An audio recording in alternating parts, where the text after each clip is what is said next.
നമ്മുടെ സന്തോഷം പുറത്തുനിന്ന് അകത്തേക്ക് വരേണ്ട ഒന്നല്ല. പക്ഷെ പലപ്പോഴും മനുഷ്യന്മാർ സന്തോഷത്തെ തിരയുന്നത് വസ്തുക്കളിലാണ്. ഒരു കാര്യം കിട്ടിയാൽ സന്തോഷം, ഒരു സംഗതി എത്തിയാൽ സന്തോഷം, ഒരു കാര്യം നടന്നാൽ സന്തോഷം. അങ്ങനെയാണ്. നിങ്ങൾ ഹാപ്പിയാണോ എന്ന് ചോദിച്ചാൽ ഒരാളെന്താ പറയുക? മക്കളെ കെട്ടിച്ചിട്ടില്ല. മക്കളെ കെട്ടിച്ചാൽ ഹാപ്പിയാണോ? അല്ല, വീട് വെച്ചിട്ടില്ല, വീടും കൂടി വെച്ചാൽ ഞാൻ ഹാപ്പിയാണ്. നിങ്ങൾ സന്തോഷമാണോ? ജോലി ശരിയായിട്ടില്ല, ജോലി കൂടി ശരിയായല്ലേ ഹാപ്പി ആവുള്ളൂ. അതാണ് ഒരു എൻഡ് പ്രൊഡക്റ്റായിട്ടാണ് കാണുക. ഒരു കാര്യം കിട്ടിയാൽ സംഭവിക്കുന്ന ഒന്നാണ്. അപ്പം അതുവരെ ഇയാൾ ഹാപ്പിയല്ല. വീട് വെക്കുന്നത് വരെ ഇയാൾക്ക് സന്തോഷമില്ല, മകളെ കെട്ടിക്കുന്നത് വരെ ഇയാൾക്ക് സന്തോഷമില്ല. ഒരു എൻഡ് പ്രൊഡക്റ്റായിട്ടാണ് ഹാപ്പിനെസ്സിനെ കാണുക. സത്യത്തിൽ എന്താണെന്നറിയോ? അത് ഒരു വേ ഓഫ് ലിവിങ് ആണ്. സന്തോഷത്തിൽ ഒരാൾക്ക് ജീവിക്കാൻ പറ്റണം. അതിനുള്ളതൊക്കെ നമുക്ക് ഉണ്ടെന്നേ. നമ്മുടെ കയ്യിൽ എന്താണോ ഉള്ളത് അതുകൊണ്ട്, നമ്മൾ എവിടെയാണോ ഉള്ളത് അവിടെ വെച്ച്, നമ്മുടെ കൂടെ ആരാണോ ഉള്ളത് അവരോടൊപ്പം ഹാപ്പി ആവണം. വരാനിരിക്കുന്ന എന്തോ ഒന്നിൻ്റെ പേരല്ല, ഈ കഴിഞ്ഞു പോകുന്നതിൻ്റെ പേരാണ് ജീവിതം എന്ന് നേരത്തെ നമ്മൾ പറഞ്ഞതുകൊണ്ടായിരുന്നു. എവിടെയാണുള്ളത് അവിടെ നമ്മൾ സന്തോഷമായിരിക്കണം. പക്ഷെ മനുഷ്യന്മാരങ്ങനെയല്ല. എവിടെയാണുള്ളത് അവിടെ ഉണ്ടാവില്ല. അവർ വേറെ എവിടെയെങ്കിലും ആയിരിക്കും. അവർക്ക് ഈ നിമിഷത്തെ ആസ്വദിക്കാൻ കഴിയില്ല. പലപ്പോഴും മനുഷ്യന്മാരുടെ സന്തോഷത്തെ കെടുത്തുന്നത് എന്താണെന്നറിയോ നിങ്ങൾ? മനുഷ്യന്മാരുടെ ആർത്തിയാണ്. ആർത്തി എന്ന് പറഞ്ഞാൽ എന്താണ്? നിലവിലുള്ളതിൽ സംതൃപ്തി ഇല്ലാത്ത അവസ്ഥയാണ്. അത് വൈകാരികതകളിലുണ്ട്. ശരീരം ഇതിൻ്റെ കുറേ കൊതിയും ആഗ്രഹങ്ങളൊക്കെ ഉണ്ടല്ലോ, അതിലുണ്ട് ആർത്തി. വിഭവങ്ങളിലുണ്ട് ആർത്തി.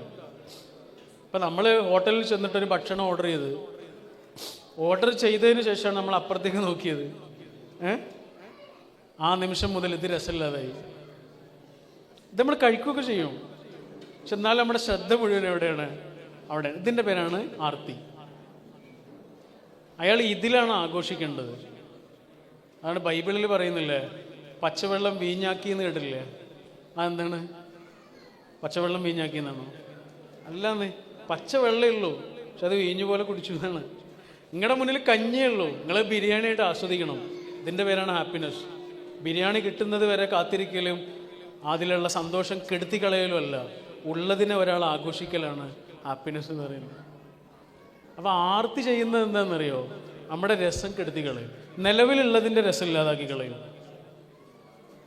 അതാണ് ഗാന്ധിജി പറഞ്ഞിട്ടുണ്ട്, ഈ ലോകത്തുള്ള അവസാനത്തെ മനുഷ്യനു വരെയുള്ള ആവശ്യത്തിനുള്ളത് ഇവിടെ ഉണ്ട്, പക്ഷെ നിലവിലുള്ള മനുഷ്യരുടെ ആർത്തിക്കുള്ളത് പോലും ഇവിടെ ഇല്ല എന്ന് പറയുന്നത് ഗാന്ധിജി. അതേ ഗാന്ധി തന്നെയാണ് നമ്മളോട് പറഞ്ഞത്, നിങ്ങളുടെ കയ്യിലുള്ളത് എന്താണോ അതുകൊണ്ടൊരു വീട് വെക്കണം എന്നാണ് പറഞ്ഞത്. നിങ്ങൾക്ക് എത്ര സെന്റ് ഭൂമിയാണുള്ളത്, അതിലൊരു വീട് വെക്കുന്നതിനെ കുറിച്ചാണ് ആലോചിക്കേണ്ടത്. നിങ്ങളുടെ വരുമാനം എന്താണ്, അതിനനുസരിച്ചൊരു വീട് വെക്കുന്നതിനെ കുറിച്ചാണ് ആലോചിക്കേണ്ടത്. അങ്ങനെ ഗാന്ധിജി വെച്ചൊരു വീടുണ്ട്. ആ വീടിൻ്റെ പേരാണ് സേവാശ്രമം. ഇന്ത്യയിലെ മഹാത്ഭുതം താജ്മഹൽ അല്ല, സേവാശ്രമമാണ്. അവിടെ പോയി നോക്കി അറിയാം എന്ത് ഭംഗിയാണ് അതിനെന്നറിയോ. സത്യത്തിൽ ആർത്തി കെടുത്തി കളയുന്നത് നമ്മുടെ നിലവിലുള്ള ജീവിതത്തിൻ്റെ എല്ലാ രസവുമാണ്. അതുകൊണ്ടാണ് ഭഗവത്ഗീതയിൽ ആർത്തിക്ക് പറയുന്ന വേർഡ് എന്താണെന്നറിയോ? മഴക്കാലത്തെ പുഴ എന്നാണ് പറയുക. പ്രാവൺ തരംഗിണി എന്നാണ് അതിൻ്റെ സംസ്കൃതം. മഴക്കാലത്തെ പുഴ കണ്ടില്ലേ? സൈഡിലുള്ളതിനെ മുഴുവനും എടുത്തുകൊണ്ട് പോകും. വലിയ വീടുകളൊക്കെ ഇങ്ങനെ എടുത്തുകൊണ്ട് പോകും, വലിയ മരങ്ങളെയും മതിലുകളെയും ഒക്കെ ഇങ്ങനെ എടുത്തുകൊണ്ട് പോകും. ഇതുപോലെ ഒരാളുടെ ഉള്ളിൽ ആർത്തിയുടെ ഒരു പുഴ ഒഴുകാൻ തുടങ്ങിയാലേ നിലവിലുള്ള അയാളുടെ ഹാപ്പിനെസ് ഇല്ലാതായി മാറും. അവിടെ മനുഷ്യൻ്റെ ഏറ്റവും വലിയ ശത്രു എന്താണെന്ന് അറിയുക നിങ്ങൾ? ആർത്തിയാണ്. ഞാൻ പറഞ്ഞു, വിഭവങ്ങളിൽ മാത്രമല്ല, വൈകാരികതകളിൽ. വിഭവങ്ങളിൽ ചിലപ്പോൾ മതി എന്നൊക്കെ പറയും, എനിക്ക് ഇത്ര വീട് മതി, ഇത്ര ശമ്പളം മതി എന്നൊക്കെ പറയും. പക്ഷേ ഇത്ര സ്നേഹം മതി എന്ന് പറയില്ല, ഇത്രയൊക്കെ സ്ഥാനമാനങ്ങൾ മതി എന്ന് പറയില്ല, ഇത്രയൊക്കെ പരിഗണന മതി എന്ന് പറയില്ല. വൈകാരികതകളിൽ മനുഷ്യന് മതിയാവില്ല, വിഭവങ്ങളിൽ പോലും ചിലപ്പോൾ മതിയാവും. അപ്പോൾ ആർത്തി എന്ന് പറയുന്നത് നമ്മുടെ ജീവിതത്തിൻ്റെ രസം കെടുത്തി കളയും, എല്ലാ രസവും കെടുത്തി കളയും. മനുഷ്യരെന്നിങ്ങനെ കാട്ടിക്കൂട്ടുന്നത് മുഴുവൻ എന്താണെന്നറിയാം നിങ്ങൾ? ആർത്തിയുടെ കാഴ്ചകളാണ്. ഖുർആനിൽ പറയുന്നുണ്ടല്ലോ, കടലിലും കരയിലും കുഴപ്പങ്ങളാകെ വ്യാപിച്ചിട്ടുണ്ട്. കേട്ടിട്ടില്ലേ? എന്താ കാരണം? മനുഷ്യൻ്റെ കൈകൾ പ്രവർത്തിച്ചതിനാലാണ്. മനുഷ്യരുടെ കൈകൾ പ്രവർത്തിച്ചതിനാൽ കരയിലും കടലിലും ഒക്കെ കുഴപ്പങ്ങൾ ഉണ്ടായിട്ടുണ്ടെന്നാണ്. അവിടെ പ്രവർത്തിച്ചു എന്ന് മാത്രമല്ല അതിനർത്ഥം പറയാൻ പറ്റുക, സമ്പാദിച്ചു എന്ന് കൂടി അർത്ഥം പറയാൻ പറ്റും. കസബ എന്നാണ് ഖുർആൻ അവിടെ ഉപയോഗിച്ചത്. എന്ന് പറഞ്ഞാൽ മനുഷ്യന്മാർ ജീവിച്ചതുകൊണ്ട് കുഴപ്പമൊന്നുമില്ല, മനുഷ്യന്മാർ ഇതൊക്കെ വിറ്റ് തുലക്കുന്നതുകൊണ്ടാണ് കുഴപ്പം. മനുഷ്യന്മാർ പൈസ ഉണ്ടാക്കി. ഞാൻ എന്നെക്കുറിച്ച് മാത്രമേ ആലോചിച്ചിട്ടുള്ളൂ. ഇപ്പം ഞാനൊരു 10 റുപ്യക്ക് ഒരു പേന വാങ്ങി, ഞാനത് 20 റുപ്യക്ക് വേറൊരാൾക്ക് വിറ്റു, അയാൾ 30 റുപ്യക്ക് വേറൊരാൾക്ക് വിറ്റു, അയാൾ 40 റുപ്യക്ക് വേറൊരാൾക്ക് വിറ്റു, അയാൾ 100 റുപ്യക്ക് വേറൊരാൾക്ക് വിറ്റു. ഈ പേന എന്തിനാ ഉണ്ടാക്കിയത്? എഴുതാനാണ്. അത് മാത്രം നടക്കണില്ല. ഇതാണ് ഭൂമി കച്ചവടം എന്നൊക്കെ പറഞ്ഞത്. ഒരാൾ 1 ലക്ഷം റുപ്യക്ക് വാങ്ങുന്നു, അയാളത് 2 ലക്ഷം കിട്ടുന്നവരെ കാത്തിരിക്കുന്നു. 2 ലക്ഷം രൂപയ്ക്ക് അയാളത് കൊടുക്കുന്നു, മറ്റേയാൾ 4 ലക്ഷം കിട്ടുന്നത് വരെ കാത്തിരിക്കുന്നു. ഈ ഭൂമി എന്തിനുണ്ടാക്കി? കച്ചവടത്തിന് ഉണ്ടാക്കിയല്ല. ഇനി ആ ഖുർആനിലെ വചനം ഒന്ന് ആലോചിച്ച് നോക്കൂ. ചെറിയ വാക്കുള്ളത്. മനുഷ്യൻ്റെ ആർത്തിക്കുള്ളതേ ഇവിടെ ഇല്ല. ഒരു ടിഷ്യൂ പേപ്പർ ഇങ്ങനെ വലിക്കണ സമയത്ത് നമുക്ക് ഒന്നേ ആവശ്യമുള്ളൂ എങ്കിൽ രണ്ടാമതൊന്ന് വലിക്കരുത്. അതിൻ്റെ പേരാണ് ഹ്യൂമാനിറ്റി എന്ന് പറയുന്നത്.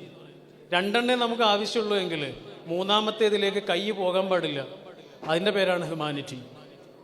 അവനവനെ കുറിച്ച് മാത്രം ആലോചിക്കുന്നതിൻ്റെ പേരല്ലത്, അപരനെക്കുറിച്ചുള്ള കരുതലിൻ്റെ കൂടി പേരാണ്. മനുഷ്യരായ മനുഷ്യർ മുഴുവനും ഈ ലോകത്ത് സന്തോഷമായിട്ട് ജീവിക്കാൻ നമ്മളിങ്ങനെ കരുതലോടുകൂടി വർത്തിക്കുന്നതിൻ്റെ പേരാണ് ഹ്യൂമാനിറ്റി. അവിടെ ആർത്തി ഉണ്ടാവില്ല. ഒരാൾക്ക് ആർത്തി ഉണ്ടായല്ലേ ഈ ജീവിതത്തിൻ്റെ എല്ലാ രസവും പോവും, സാമൂഹികമായ സന്തുലനം നഷ്ടപ്പെടും. ആർത്തിയുള്ള മനുഷ്യന്മാരുടെ ജീവിതത്തിന് എല്ലാ രസവും പോവും. അതുകൊണ്ടാണ് നമ്മൾ നേരത്തെ പറഞ്ഞതേ, നമ്മുടെ കയ്യിൽ എന്താണുള്ളത് അതുകൊണ്ട്, നമ്മുടെ കൂടെ ആരാണുള്ളത് അവരോടൊപ്പം, നമ്മൾ എവിടെയാണുള്ളത് അവിടെ വെച്ച് ജീവിതം ഒരു ആഘോഷമാകട്ടെ എന്ന്. ഉള്ളിൻ്റെ ഉള്ളിൽ സമാധാനം ഉണ്ടാവട്ടെ. അതാണ്, ഉള്ളിൻ്റെ ഉള്ളിൽ സമാധാനം ഉണ്ടാവട്ടെ. എന്നും സമാധാനമായിട്ട് കിടന്നുറങ്ങാൻ പറ്റണം, അസ്വസ്ഥതകളില്ലാതെ കിടന്നുറങ്ങാൻ പറ്റണം. അതാണ്. ഒരു മാജിക്കുകാരൻ്റെ അടുത്ത് ഒരു എലി വന്ന കഥയുണ്ട്. എലി വന്നിട്ട് പറഞ്ഞു, എനിക്ക് പൂച്ചയെ ഭയങ്കര പേടിയാണ്, അതുകൊണ്ട് എന്നെ പൂച്ചയുടെ രൂപത്തിലേക്ക് മാറ്റണം. ആ മാജിക്കുകാരൻ ചില വിദ്യകളൊക്കെ ചെയ്തിട്ട് എലിയെ പൂച്ചയുടെ രൂപത്തിലേക്ക് മാറ്റി. എലി മീൻസ് പൂച്ചയായി മാറിയ എലി സന്തോഷമായിട്ട് പോയി. കുറച്ച് ദിവസങ്ങൾ കഴിഞ്ഞപ്പോൾ പിന്നെയും വന്നു. എന്നിട്ട് അയാൾ പറഞ്ഞു, എനിക്ക് നായയെ ഭയങ്കര പേടിയാണ്, അതുകൊണ്ട് നായയുടെ രൂപത്തിലേക്ക് മാറ്റണം. മാജിക്കുകാരൻ ഇയാളെ ചില മാറ്റങ്ങളൊക്കെ വരുത്തിയിട്ട് നായയുടെ രൂപത്തിലേക്ക് മാറ്റി. കുറച്ച് ദിവസം കഴിഞ്ഞപ്പോൾ പിന്നെയും വന്നിട്ട് പറഞ്ഞു, എനിക്ക് പുലിയുടെ രൂപത്തിലേക്ക് മാറണം, എനിക്ക് പുലിയെ ഭയങ്കര പേടിയാണ്. ഇങ്ങനെ പുലിയുടെ രൂപത്തിലേക്ക് മാറ്റുന്നതിന് മുമ്പ് മാജിക്കാരൻ പറഞ്ഞു, മാറ്റങ്ങൾ മുഴുവനും പുറത്താണ് ഉണ്ടായത്, ഉള്ളിൽ ഇപ്പോഴും ആരാണ്? ആ പഴയ എലിയാണ്. പേടി മാറൂല എന്ന്. പേടി മാറൂല. പേടിയില്ലാതെ ജീവിക്കണമെന്നേ, സന്തോഷമായിട്ട് ജീവിക്കണം നമ്മൾ. അതിനെന്താ വേണ്ടതെന്ന് അറിയോ? ഒന്നാമത് നമ്മളെ നല്ലോണം സ്നേഹിക്കണം. നിങ്ങളുടെ ആരോഗ്യമൊക്കെ നല്ലോണം നോക്കണം. ഈ ഓട്ടപ്പാച്ചിലിനിടയിൽ അത് നഷ്ടപ്പെടുത്തരുത്. എല്ലാവരും ഹാപ്പി ആവണം, നിങ്ങളും ഹാപ്പി ആവണം. നമ്മുടെ ആരോഗ്യം കളഞ്ഞിട്ടെന്നുള്ളൊരു പരിപാടിക്കും പോകരുത്. നമ്മുടെ ഉറക്കം നഷ്ടപ്പെടുത്തിയിട്ടുള്ള ഒരു സന്തോഷത്തിനും പോകരുത്. മനുഷ്യന്മാരുടെ ഇന്നത്തെ ഏറ്റവും വലിയ പ്രശ്നം എന്താണെന്ന് അറിയുമോ? നിങ്ങൾ നന്നായി ഉറങ്ങാൻ പറ്റുന്നില്ല എന്നുള്ളതാണ്. പ്രത്യേകിച്ച് പുതിയ തലമുറക്ക് ഉറക്കം തന്നെ കിട്ടുന്നില്ല. ഉറക്കമില്ലാത്ത രാത്രികളും മുഷിഞ്ഞ പകലുകളുമാണ്. ശരിക്കും ഒരാൾക്ക് നല്ല ഉറക്കം കിട്ടണമെങ്കിൽ ഒരാൾ 1 മണിക്കൂർ മുമ്പെങ്കിലും സ്ക്രീൻ ഫ്രീ ആകണം എന്നാണ്. സ്ക്രീൻ ഓഫ് ചെയ്യണം 1 മണിക്കൂറെങ്കിലും മുമ്പ്, എന്നാലും ഒരാൾക്ക് നല്ല ഉറക്കം കിട്ടുമെന്നാണ് പറയുന്നത്. നമ്മളൊരു മിനിറ്റ് മുമ്പ് പോലും ഈ സാധനം ഓഫ് ചെയ്യുമല്ലോ, പിന്നെ എങ്ങനെ ഉറക്കം കിട്ടുക? എല്ലാ സൗന്ദര്യവും നഷ്ടപ്പെടും. ഒരാളുടെ തൊലിയുടെ ഭംഗി നഷ്ടപ്പെടും. ഒരാൾക്ക് പെട്ടെന്ന് വാർദ്ധക്യം വരും ഉറക്കം ഒരാൾക്ക് നഷ്ടപ്പെട്ടല്ലേ. കാരണം എന്താണെന്നറിയാം നിങ്ങൾ? നമ്മൾ സൗരജീവിയാണ് മനുഷ്യന്. സൗരജീവി എന്ന് പറഞ്ഞാൽ സൂര്യൻ്റെ കൂടെ ഉണരണം, സൂര്യൻ പോകുന്നതോടുകൂടി വിശ്രമം തുടങ്ങണം.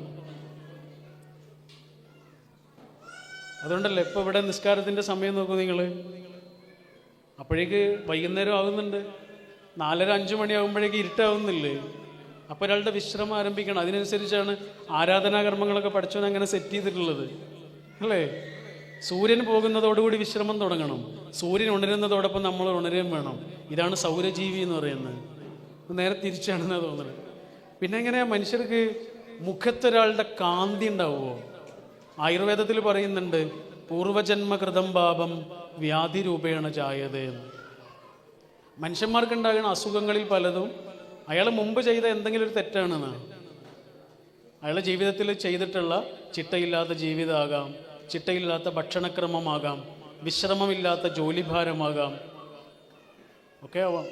അതാണ് ഒരാൾക്ക് അസുഖമായി ഇങ്ങനെ മാറുന്നത്. അതുകൊണ്ട് നിങ്ങൾ നിങ്ങളുടെ ആരോഗ്യത്തെ നല്ലോണം ശ്രദ്ധിക്കണം. തടി എന്ന് പറയുന്നത് കാണാൻ ഭയങ്കര ഭംഗിയാണ്. നല്ല തടി എന്നാണല്ലോ പറയുക, ചീത്ത തടി എന്ന് ആരും പറയാറില്ല. പക്ഷെ നിങ്ങളുടെ തടി ആരോഗ്യമുള്ളൊരു തടി അല്ലെങ്കിൽ നല്ലോണം സൂക്ഷിക്കണം.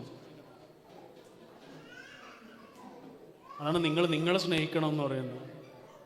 നമ്മളെ സ്നേഹിക്കണമെന്നേ, എന്നിട്ട് മതി ബാക്കിയൊക്കെ. അത് സെൽഫിഷ്നെസ് അല്ല, സെൽഫ് ലവ് ആണത്. അവനവനെ സ്നേഹിക്കാത്ത ഒരാൾക്ക് ആരും സ്നേഹിക്കാൻ കഴിയില്ലെന്നേ. നിങ്ങൾ തടിയുള്ള ഒരാളാണോ, നിങ്ങൾ തടിയോടുകൂടി നിങ്ങൾ സ്നേഹിക്കൂ. നിങ്ങൾ മെലിഞ്ഞ ഒരാളാണോ, മെലിഞ്ഞൊരവസ്ഥയിൽ തന്നെ നിങ്ങളെ സ്നേഹിക്കൂ. നിങ്ങൾ മുടി കൊഴിഞ്ഞു പോയ ഒരാളാണോ, നിങ്ങൾ അങ്ങനെ തന്നെ നിങ്ങളെ സ്നേഹിക്കൂ. 32 വയസ്സായപ്പോഴേക്ക് എൻ്റെ മുടി ഏകദേശം തീരുമാനമുണ്ട്. എനിക്കിപ്പോൾ 37 വയസ്സാണ് ആയത്. എന്നാലും ചില ആളുകളൊക്കെ ചോദിക്കും, എത്ര കുട്ടികളാ, പേരക്കുട്ടികളെ കുറിച്ചൊക്കെ ചിലപ്പോൾ ചോദിച്ചു എന്ന് വന്നേക്കും. എൻ്റെ എക്കാക്കുണ്ട്, ഏറ്റവും മൂത്ത ജ്യേഷ്ഠൻ വഹാബ് എന്ന് അവൻ്റെ പേര്. ചില ആളുകൾ എന്നോട് വന്നിട്ട് ചോദിക്കും, വഹാബിൻ്റെ ജ്യേഷ്ഠനാണോ അനുജനാണോ എന്ന് ചോദിക്കും. ചെറിയ സങ്കടമൊക്കെ ആദ്യം വന്നിരുന്നു, ഇപ്പം അങ്ങനെ വരില്ല.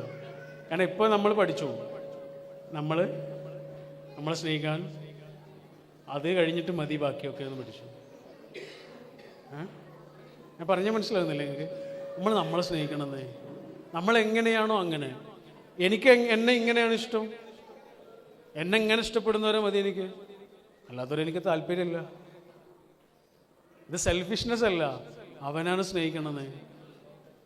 അവനവനെ സ്നേഹിക്കുക എന്നുള്ളത്, ആത്മാദരം എന്നത് അന്യാദരത്തിൻ്റെ ഒന്നാമത്തെ ചുവടാണ്. അവനവനെ സ്നേഹിക്കാത്ത ഒരാൾക്ക് ഒരാളെയും സ്നേഹിക്കാൻ കഴിയില്ല. അതുകൊണ്ട് നമ്മളെ ആഘോഷിക്കണം, നമ്മുടെ നിമിഷങ്ങളെ സന്തോഷമുള്ളതാക്കണം. എവിടെയായിരുന്നാലും അതിനെ ഇങ്ങനെ അർത്ഥവത്താക്കി മാറ്റണം, മീനിങ് ഫുള്ളാക്കി മാറ്റണം. നമ്മളെവിടെയെങ്കിലും എത്തിക്കണം. നമുക്ക് നല്ല സ്വപ്നങ്ങൾ ഉണ്ടാവണം. ആ കിനാവുകളുടെ കൂടെ ഇങ്ങനെ സഞ്ചരിക്കണം. ധാരാളം വലിയ വലിയ സ്വപ്നങ്ങൾ കാണണം. ആ സ്വപ്നങ്ങൾ ഇങ്ങനെ സഫലമാകുന്നതിന് വേണ്ടി കഠിനമായി പരിശ്രമിക്കുകയും വേണം. ജീവിതം എപ്പോഴും സന്തോഷമുള്ളതായി മാറട്ടെ. അതാണ് എനിക്ക് നിങ്ങളോട് പറയാനുള്ളത്. ഹാപ്പിനെസ് എന്ന് പറയുന്നത് പുറത്തുനിന്ന് അകത്തേക്ക് വരുന്ന ഒന്നല്ല, അകത്തുനിന്ന് പുറത്തേക്ക് പോകണം. ഓഷോയുടെ ഒരു പുസ്തകത്തിൽ വായിച്ചതാ, ഒരാൾ ഹോജയുടെ അടുത്ത് വന്നേ. ഹോജയെ കേട്ടില്ലേ? ഹോജയുടെ അടുത്ത് വന്നത് ആ നാട്ടിലെ വലിയൊരു സമ്പന്നനാ. അയാളുടെ കയ്യിൽ ധാരാളം പൈസയുണ്ട്. ആ പൈസ മുഴുവനും ഒരു പെട്ടിയിലാക്കിയിട്ടാണ് വന്നത്. എന്നിട്ട് ഹോജയോട് അയാൾ പറഞ്ഞു, ഹോജ, എൻ്റെ ഈ പെട്ടി നിറച്ചു എൻ്റെ പൈസയാണ്, സമ്പാദ്യമാണ്, പക്ഷെ എനിക്ക് സമാധാനം മാത്രമല്ല എന്ന് പറഞ്ഞു. സമാധാനത്തിനുള്ള എന്തെങ്കിലും ഒരു വഴി പറഞ്ഞു തരുമോ എന്നാണ്. അപ്പോൾ ഹോജ ചോദിച്ചു, ഇതിലെന്താണ്?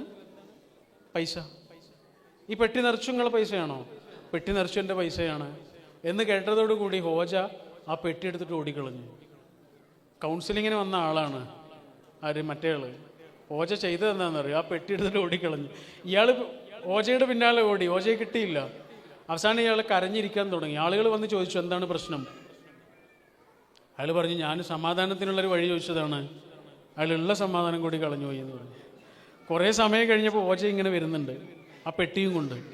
ആ പെട്ടി ഇയാളുടെ കയ്യിലേക്ക് കൊടുത്തു. ഇയാൾ വളരെ ആകാംക്ഷയോടുകൂടി ആ പെട്ടി തുറന്നു നോക്കി. ഉണ്ട്, ഒരു പൈസ പോലും എടുത്തിട്ടില്ല, ഒരു കെട്ടുപോലും പൊട്ടിച്ചിട്ടില്ല, പൈസ നിറച്ചുണ്ട്. അപ്പോൾ ഇയാളിങ്ങനെ നെഞ്ചിൽ കൈവച്ചിട്ട് പറഞ്ഞാണ്, ഹൗ, സമാധാനമായി എന്ന്. സമാധാനമായി. അപ്പോൾ ഹോജ ചോദിച്ചു, നേരത്തെ ഇല്ല എന്ന് പറഞ്ഞാൽ എന്തായിരുന്നു? സമാധാനം. ഇപ്പം കിട്ടിയെന്ന് പറഞ്ഞാൽ എന്താണ്? സമാധാനം. അപ്പോൾ ഹോജ ചോദിച്ചു, അതെവിടെ നിന്നാണ് വന്നത്? ഈ കഥ പറഞ്ഞിട്ട് ഓഷോ പറയണത് എന്താണെന്നറിയോ? അയാൾക്ക് ഇപ്പം സമാധാനം കിട്ടാനുള്ള കാരണം എന്താണ്? പൈസയാണോ? പൈസ അയാളുടെ കയ്യിൽ നേരത്തെ ഉണ്ട്. ഇപ്പം അയാളത് കണ്ടുപിടിക്കുകയാണ് ചെയ്തത്.